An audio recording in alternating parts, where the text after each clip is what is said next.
देखिए, हम लोग पिछले लेक्चर पे क्वेश्चन क्या कर रहे थे, एनसीईआरटी एक्सरसाइज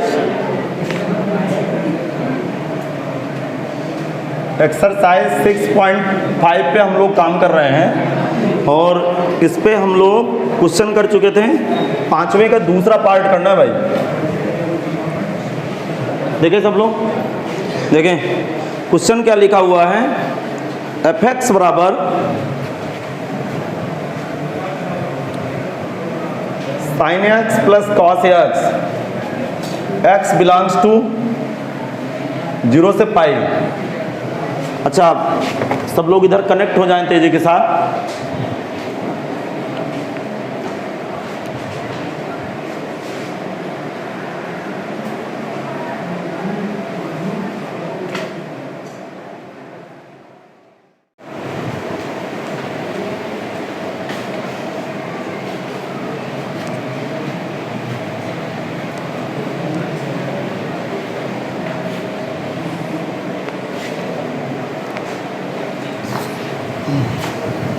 क्वेश्चन अगला देखते हैं, क्वेश्चन नंबर 11।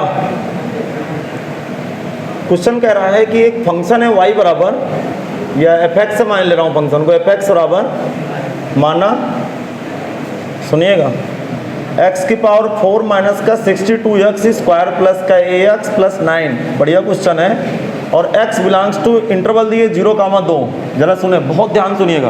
प्रश्न में क्या कहा, x बराबर 1 पर फलन उच्चतम है, तो एक मान गया था। सवाल अच्छा है। वो क्या कह रहा है, जरा क्वेश्चन को पकड़ें। वो कह रहा है x बराबर 1 पर फलन उच्चतम है। इसका मतलब सपोज दैट, थोड़ा सा इसका फील लाते हैं कि क्या तमाशा है, थोड़ी देर के लिए इसका नकली ग्राफ बनाते हैं। नकली ग्राफ बनाने का मतलब सपोज दैट ये कोई ग्राफ है, ऐसा ग्राफ चलना है। यहाँ पे क्या है, डोमेन 0 और यहाँ पे डोमेन, यहाँ पे डोमेन 2 और सपोज दैट ये x बराबर 1 है। थोड़ी देर के लिए x बराबर 1 है। प्रश्न की तमन्ना है कि x बराबर 1 पर फलन मैक्सिमा है। मैक्सिमा का मतलब सबसे ज़्यादा हाइट लिए बैठा, और यदि सबसे लिए हाइट बैठा है तो यहाँ पे f डैश x, आपको दिक्कत हो रही है समझने में, यहाँ पे f डैश x 0। अब किस डोमेन पे f डैश x 0, x बराबर 1 पर, तो x बराबर 1 पर स्पर्शी की प्रवणता 0, अर्थात क्वेश्चन में f डैश 1 बराबर 0 दे रखा है। हम समझ नहीं पा रहे हैं इस क्वेश्चन को, फिर ध्यान से सुनो। फिर देखो, मैं बताऊं आपको, कनेक्ट रहिएगा मेरे साथ। कह रहा है कि ये फलन उच्चतम है कहाँ पर, x बराबर 1 पर। अब भी आपको समझ में नहीं आया। इसका मतलब x बराबर 1 पर फलन की हाइट सबसे ज्यादा है, अर्थात ग्राफ अपने चरम सीमा में है। और जब भी चरम सीमा में रहेगा तब टेंजेंट एक सच के समांतर, जब भी स्पर्शी एक सच के समांतर होगी तब उस फलन का पहला अवकलन 0 के बराबर होगा। लेकिन किस डोमेन में ये चरम सीमा पे है, x बराबर 1 पर, अर्थात f डैश 1 बराबर 0। तो मेरा फर्ज क्या है, इसका अवकलन करना और f डैश 1 बराबर क्या चिपका देना, 0 कर देना। अब भी आपको समझ में नहीं आया। इसका ग्राफ बना ले, पहले मैं ग्राफ बना लूँ, थोड़ा साफ सुथरा हो। आप लोग भी ग्राफ बनाइए। मुझे इसका ग्राफ एग्जैक्ट तो नहीं पता बेटा कैसा चले वालेगा, लेकिन थोड़ा सा मुझे फील आ रहा है कि ऐसा होता होगा।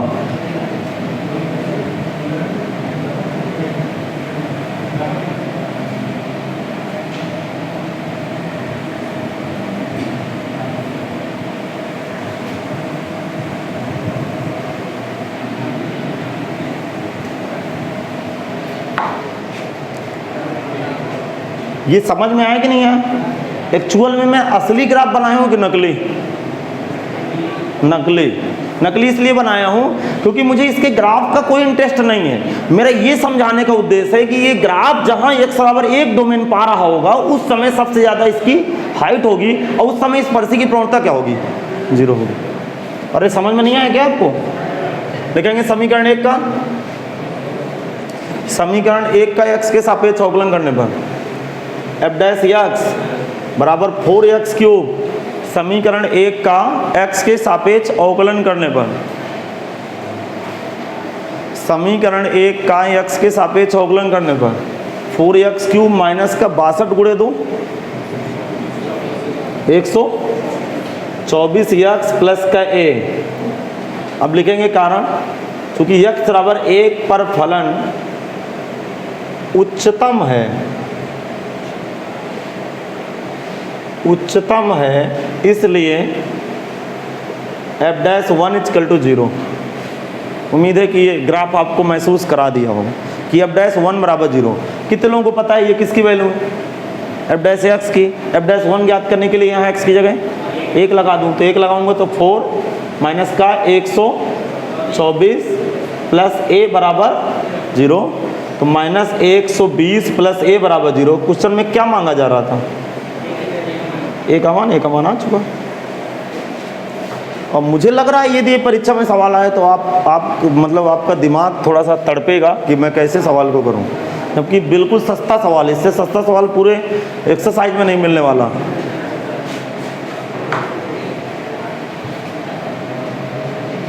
अगला क्वेश्चन देखते हैं, शायद आज का अंतिम क्वेश्चन है अपना। हाँ देखते हैं भाई ये क्या कह रहा है क्वेश्चन। क्वेश्चन नंबर 12 देखते हैं। 12 y बराबर एक फंक्शन है x प्लस साइन 2x, और ये x बिलोंग्स टू अंतराल दिए 0 से 2 पाई। करा उच्चतम और न्यूनतम मान ज्ञात करो भाई। करा उच्चतम और न्यूनतम मान ज्ञात करो। देखो यार ये बवाल कौन कर रहा है? पीछे से जो x जुड़ा है, पहले आप कॉपी कर लीजिए, क्वेश्चन पे समझा दूं। क्या मैं बोलूं? ध्यान से सुने। केवल इतना आइटम लिखा होता है तो उच्चतम मान -1, न्यूनतम मान, अरे उच्चतम मान +1 और न्यूनतम मान, आप ही तो बोल रहे थे, मैं भी बोल गया। अच्छा मतलब आपके चक्कर में, मतलब मेरे चक्कर में आप बोल गए, मुझे लगा आपके चक्कर में मैं बोल गया।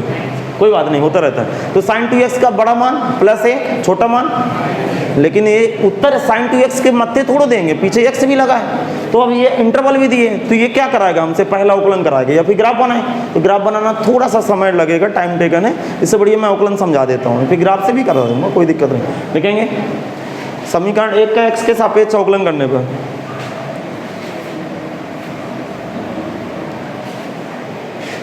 समीकरण 1 का x के सापेक्ष अवकलन करने पर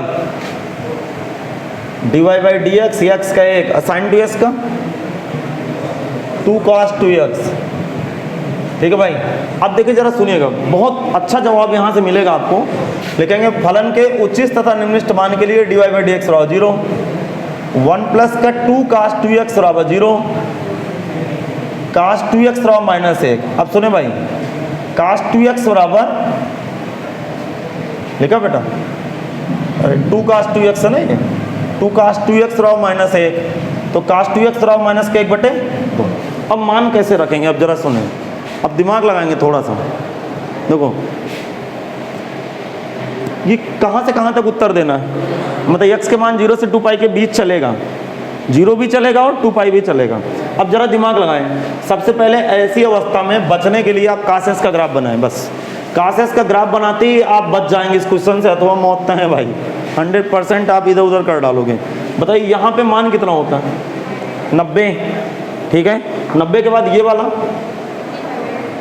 पाई और जुड़ गया, ये इंटरवल पाई होता है, ये 90 और ये 180 का टुकड़ा होता है, तो कितना हो गया? π/2 प्लस पाई 3π/2, फिर 5π/2, फिर 7π/2। अब जरा सुनिएगा, यहाँ पे वैल्यू इसकी बिलो वैल्यू कितनी होती है? Below value -1। और ये किसका मान हम ढूंढते फिर रहे हैं आजकल? अरे किसकी खोज जा रही है? -1/2 की। तो -1/2 करीब यहाँ पे होगा। अरे ये -1 है तो ये इसकी खोज जारी है। यहाँ पे इस हाइट की बात कर रहा हूँ मैं, अभी भी आपके खोपड़ी में नहीं आया। ये दूरी कितनी है? -1। अरे ये 1 है तो ये -1/2, अर्थात ये देखो एक उत्तर यहाँ देगा, एक उत्तर यहाँ देगा। अब मान नहीं याद है तो मेरी ट्रिक सुने, ये 30 अंश का टुकड़ा होता है, अर्थात 90 + 30। फिर सुनो, ध्यान सुनो मैं क्या बोल रहा हूँ, जरा सुनो। ये जो दूरी होती है, ये वाली दूरी, ये 30 अंश होती है, 30 डिग्री होती है। अब भी नहीं समझ में आया तो 90 30 120, एक तो उत्तर देगा ये, cos 2x बराबर cos 120 अंश का मानूंगा, बाद में इसको पाई में बदलूंगा। एक उत्तर यहाँ फंसेगा, यहाँ कितना बेटा 3 पाई बाई 2 का मतलब पाई बाई 2 का मतलब 90, 90 गुणे 3 270, 270 में 30 अंश घटेगा, अर्थात ये 270 अंश में तो वैल्यू 0 दे दिया। अब सुने, ये देखिए इधर देखें, यहाँ पे जो मान है इधर देखिए, नहीं आप कंफ्यूजन में जाने वाले हैं, वैसे है कोई कंफ्यूजन नहीं। आप ध्यान सुने, ये दिख रहा है कि नहीं दिख रहा, ये टुकड़ा कितने अंश का है 30 अंश का, तो इस कटान बिंदु के बाद 30 अंश, इस पाई बाई 2 के बाद 30 अंश बाद ये वैल्यू माइनस आधा देता है, तो ये इसके पहले 30 अंश में आधा देगा, इसका मतलब ये वैल्यू 270 और 270 में 30 घटा 240, अर्थात cos 240 अंश का मान मिल गया। आगे सोचते हैं आगे, अब इधर देखते हैं, इधर दिमाग लगाना, फिर इसका मतलब 100% ये तो ऊंचा ही जाएगा। अरे इस डोम में तो -1/2 कहाँ से मिल जाएगा, आजकल हम भांग थोड़ा लगाए हैं कि ये एक मान यहाँ मिलेगा, एक मान यहाँ मिलेगा, बात समझ रहे हैं। ये फिर टुकड़ा, हाँ बता पाना मुश्किल है भाई, कितना है टुकड़ा 30 अंश, ये 5 पाई बाई 2 का मतलब 90, और 90 गुणे 5 450, 450 में 30 जुड़ा 480, अर्थात cos 480 का मान भी होता है भैया। हाँ इस तरह मान याद करने हैं, नहीं कभी नहीं याद होंगे, आप भी समझ गए होंगे कि बिना ग्राफ के तो हिला नहीं सकते साउंड।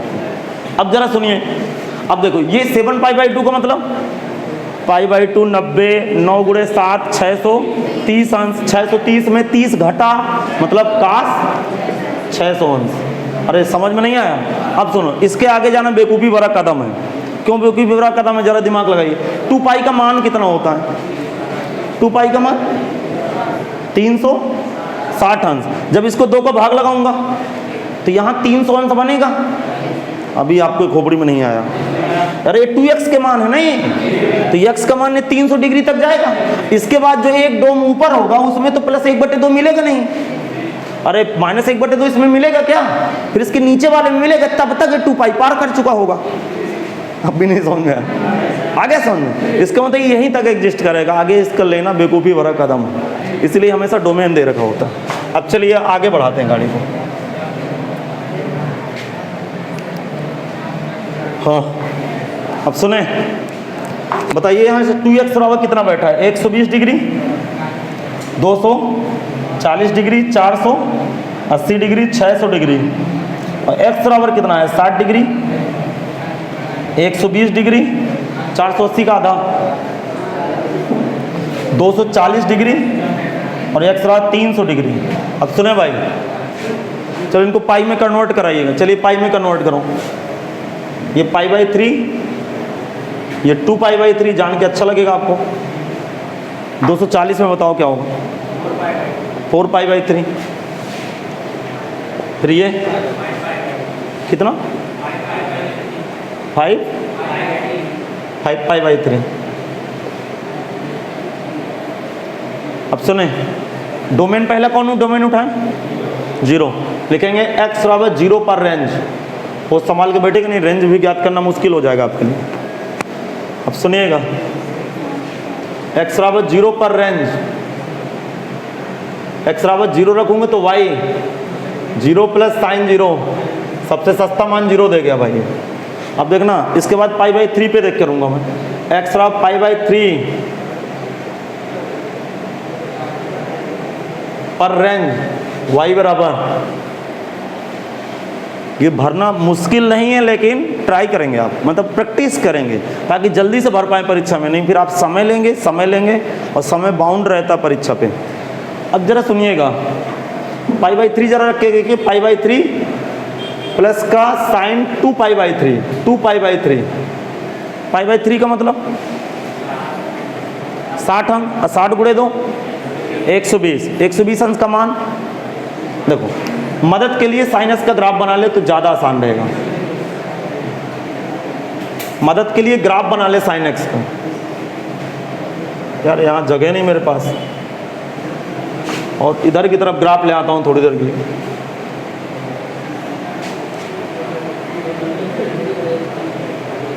चलो इतने में सोचते रहेंगे जहाँ जरूरत पड़ेगी, हाँ ये इतने में सोचते रहेंगे। देखो 2π/3, ये साइन का मान ये क्या होता है 90 अंश बोले, और 120 ये क्या होता है पाई, और साइन पाई की वैल्यू, अब पाई के पहले 120 अंश होता है, साइन 120 अंश का मतलब होगा, देसी बीज से ज्ञात करते भाई, साइन 90 + 30 और साइन 90 चेंज लाइन, दूसरे चौथांश में साइन पॉजिटिव, तो साइन 90 + 30 cos 30, और cos 30 अंश का मान पाई + √3/2। चलो अगले रेंज पे चलते हैं, इस पे आ जाओ भाई, इस पे नहीं, अभी तो एक ही मान आया यार, 2π/3 पे ज्ञात करें, 2π/3 पे अब ज्ञात करें, x = 2π/3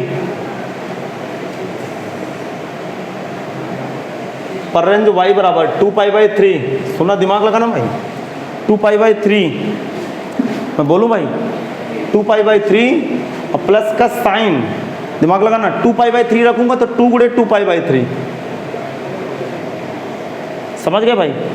अच्छा इधर देखना, मैं इसको इधर हल कह दे रहा हूँ, ये 2π रफ कार, 2π/3 प्लस साइन π/3 का मतलब 60, और 60 × 4 240 डिग्री। अब सुनना, साइन 180 + 60,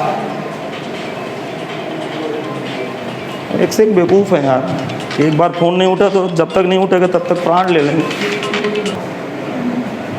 सुने, अच्छा ये जान के तो अच्छा लगा होगा, दोनों को जोड़ने से 240 हो जाता है, का साइन 180 + 60 तीसरे में गया, और तीसरे में साइन -2, लेकिन चेंज लाइन नो चेंज, मतलब साइन 60 अंश ही, साइन 60 अंश का मान -√3/2, अर्थात उत्तर कितना दिया 2π/3 माइनस का √3/2। चलो आगे बढ़ाओ, अब सुनिए, x = 4π/3,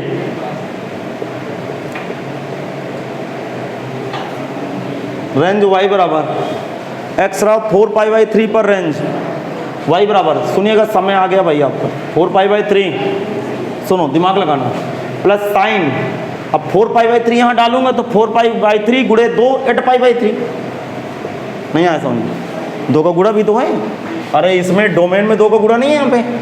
अच्छा π/3 का मतलब 60 अंश, और 60 × 8 कितना, 8 छंग नहीं 60 × 8 छंग 48, 680, 480 डिग्री। सुनना, 480 डिग्री में एक चक्कर हटा दीजिए 360, तो 360 हटाएंगे तो कितना बचा, साइन 120, साइन 120 अंश का मान √3/2, इसका मतलब ये आंसर आएगा 4π/3। अरे मैं आज कुछ लगा लिया हूँ क्या, 480 को पता नहीं क्या बोला हूँ, 680 हो जाता है कभी कभी। हाँ, x = 5π/3। हमने छोटी कक्षाओं में पढ़ाई वढ़ाई तो किया नहीं, तो हमें जोड़ना उड़ना नहीं आता भाई, आप लोग जोड़ा करो। हाँ सुनना, 5π/3 पर रेंज क्या होगी, 5π/3। अब सुनना, बहुत ध्यान से सुनना भाई, 5π/3 क्या मैं बोलूँ, अब जरा दिमाग लगाएं, ठीक, माइनस प्लस का साइन 5π/3 मतलब 10π/3। अब सुनना भाई, 10π/3 का मतलब, π/3 का मतलब 60 अंश, और 10 का मतलब 600 अंश। 600 अंश में एक चक्कर हटाओ पहले बात तो, अरे 600 अंश में 360 हटाओ, 240, और 240 शायद ये लिखा, 240 का मान -√3/2, अर्थात 5π/2 माइनस का √3/2। हाँ भाई माफ़ करिएगा, इसकी कोई आवश्यकता नहीं थी। अब सुनेंगे, देखो यहाँ पे बच्चे का मुश्किल काम, अब मुश्किल घड़ी आ गई भाई, आपको डिसाइड ही नहीं कर पाएंगे कौन छोटा है कौन बड़ा है। तो मैं आपको बता दूं, देखो ध्यान से सुनना, अब ऐसी अवस्था में हम लोग डिसाइड कैसे करते हैं कि कौन सी रेंज बड़ी है कौन सी रेंज छोटी है। तो देखो सबसे बढ़िया तरीका इसका समझने का तरीका ये है कि सब में आइटम π/3 जरा पकड़े सब लोग। अरे ये 5π/3 है ना यार। अब जरा सुने, इतना आइटम सब में सेम है कि अलग अलग है? सेम है। इसमें किसका गुणा है? एक का। इसमें इससे बड़ा ये हो गया। शांत हो जाओ, पहले मेरी बात तो सुनो। ये π/3 सब में लिखा है क्या? तो π/3 में यहाँ किसका गुणा? एक का। इसमें तो इससे बड़ा तो ये हो गया क्योंकि 2 का गुणा है। अरे समझ में नहीं आया? ये बात समझ में नहीं आई। यहाँ पाई बाई 3 लिखा है कि नहीं लिखा? अच्छा जरा दिमाग लगाइए, थोड़ा सा दिमाग लगाइए। इसकी वैल्यू कितनी होगी? इसकी वैल्यू 1.7, अरे √3 की वैल्यू क्या होती है? 1.73 और 2 का भाग हो गए 0 में इसकी गाड़ी चलने लगेगी। क्लियर सुनना नहीं, आप डिसाइड ही नहीं कर पाओगे कौन छोटा कौन बड़ा। अब पूरी कहानी इसके ऊपर बंधी हुई है पाई बाई 3 के ऊपर। इसका मतलब पाई बाई 3 में 0 जुड़ा हुआ है। अब भी नहीं समझ में आया। और यहाँ पे पाई बाई 3 के पीछे गुणा किसका है? तो पाई बाई 3 से पाई बाई 3 का डबल है ये, तो डबल में थोड़ा सा घट भी जाएगा तो इससे तो बड़ा हो गया ये। अब भी आपके खोपड़ी में नहीं आया। और यहाँ पे 4 पाई बाई 3 के पीछे किसका गुणा? तो इससे बड़ा तो ये हो गया। अब भी नहीं समझ में आया। उसमें थोड़ा सा जुड़ेगा 0, और फिर इससे बड़ा ये हो गया, अर्थात ये सबसे बड़ा है और ये सबसे छोटा है। अब भी नहीं समझ में देखेंगे फलन 2 पाई पे तो फंक्शन ये 4 पाई हो जाएगा ना। बात समझ में आ गया? हाँ उसको भी देख लेते हैं थोड़ा। x बराबर 2 पाई पे रेंज तो ज्ञात कर लें। 2 पाई पर क्या पता ये सबसे बड़ा हो जाए फिर तो। अभी तक तो वही बड़ा चल रहा था भाई। 2 पाई पे रेंज y बराबर 2 पाई प्लस साइन 4 पाई। हाँ 4 पाई की वैल्यू 0, तो आंसर 2 पाई आ गया। अब सुने भाई देखो, ये 5 पाई बाई 3 में जरा भाग करिए 5 का, 5 में 3 का भाग लगाओ। 1 पाई चल रहा है अभी, यहाँ पे पूरा 2 पाई आ गया, तो इससे बड़ा ये हुआ। इसका मतलब जस्ट बढ़ते क्रम में लेके आपका दिमाग काम करे या ना, अर्थात इससे बड़ा ये, इससे बड़ा ये, इससे बड़ा ये, इससे बड़ा ये, इससे बड़ा ये। इसका मतलब फलन का निम्नलिखित मान 0, उच्चिष्ट मान। अरे फालतू परेशान कर रहा था, यही डोमेन पकड़ के रख देते, इसके ऊपर टेंशन खत्म हो जाती इतना बड़ा कॉपी भरा लिया। देखेंगे फलन का निम्नलिखित मान 0 तथा उच्चिष्ट मान 2 पाई। ये आपको छोटे बड़े क्रम में बातें क्लिक की कि नहीं? फलन का निम्नलिखित मान 0 तथा उच्चिष्ट मान 2 पाई। निम्नलिखित मान 0, उच्चिष्ट मान 2 पाई। बाकी क्लास कल देखते हैं।